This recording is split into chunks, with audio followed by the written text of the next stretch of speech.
probably hear the noise on the microphone. It's quite windy. It's been lovely here the past few days. It really has. Beautiful sunshine and no wind hardly at all. And now, when I decide that I think it's about time that I actually do a little bit of painting, it's absolutely freezing this wind.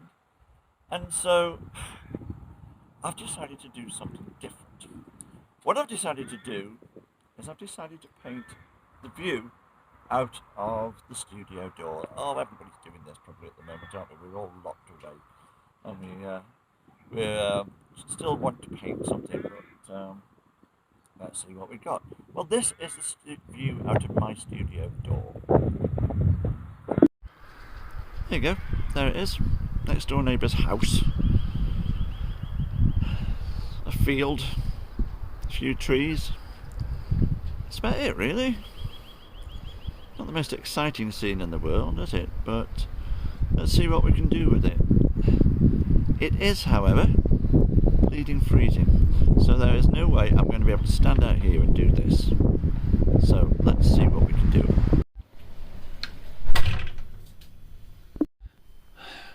So, here I am in the warmth of the studio.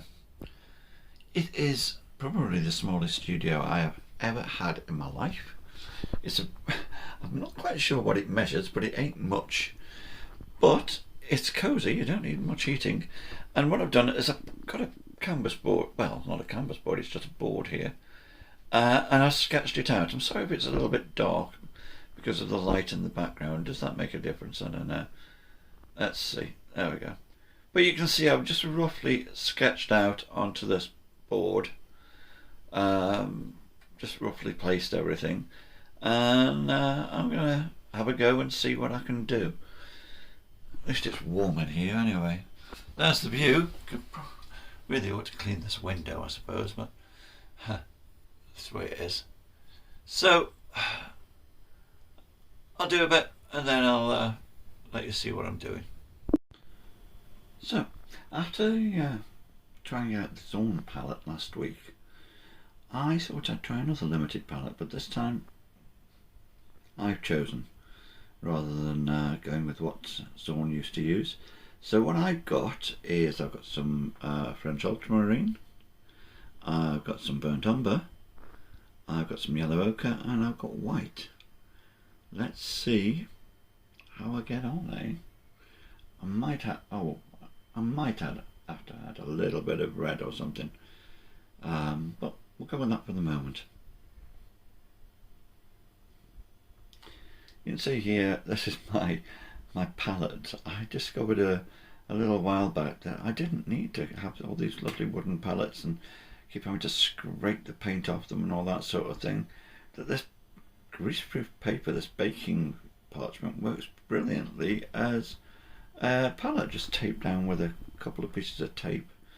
Can I apologise at this moment for the slight strobing effect on the camera I can see here?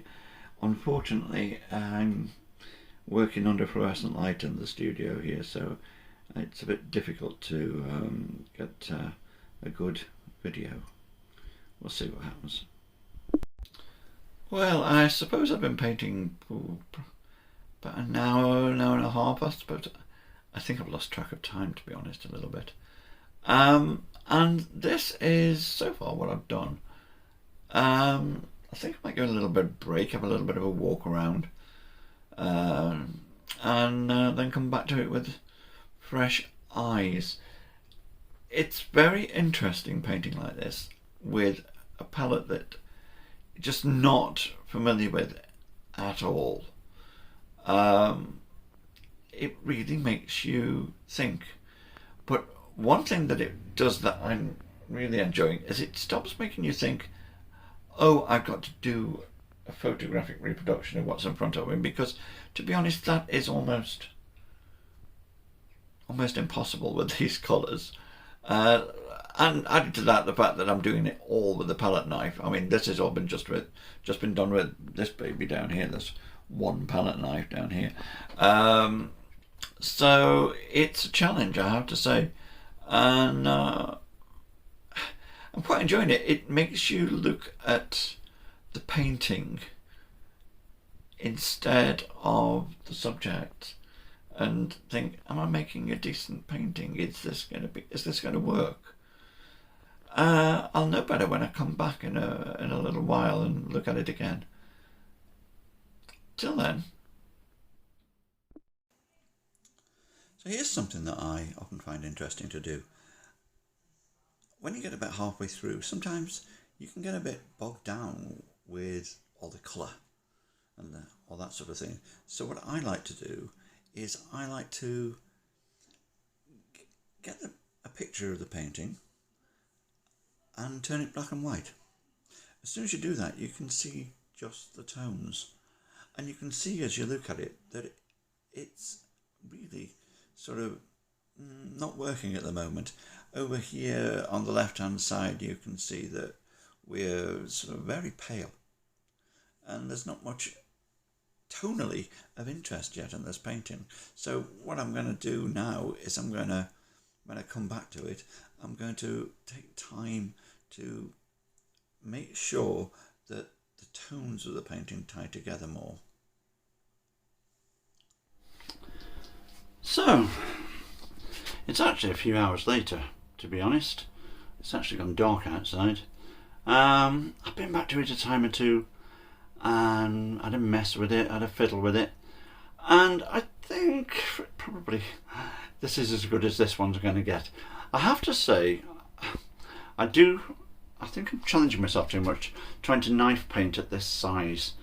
I find it much easier when it's bigger. But I think it's I don't know, it's interesting anyway. It's an exercise. I did end up adding to the palette just one colour, either Dippy Yellow, just to bring a little bit more of the green out in it. It was too brown. It was as if everything was dead. So it's still a very limited palette. As I said, it was French Ultramarine, it was Burnt Umber, it was Yellow Ochre and White, and then I added a touch of, I think it was Lemon Yellow in the end I added, just to give it a little bit more greenness to it. I'm fairly happy with it. I'll